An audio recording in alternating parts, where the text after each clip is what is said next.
In the Aztec Empire, human sacrifice was not seen as cruelty, but as a sacred duty.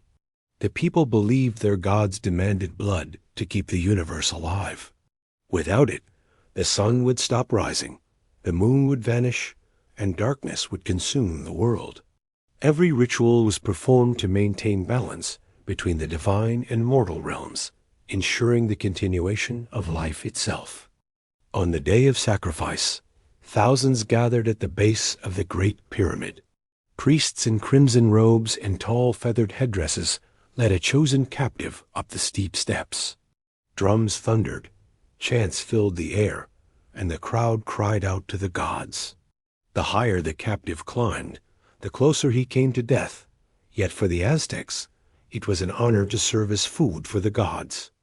At the top of the pyramid stood a stone altar, carved with serpents and suns. The high priest, his face painted in red and white, raised a gleaming obsidian blade toward the sky. The obsidian knife, sharper than steel, was the sacred tool of sacrifice. As the drums grew louder, the prisoner was laid flat upon the cold altar, surrounded by chanting priests and blazing torches. With a swift and practiced motion, the priest drove the obsidian blade into the prisoner's chest. The air was filled with screams, drums, and the sound of flesh being cut. Blood poured over the carved stones, staining the altar deep crimson.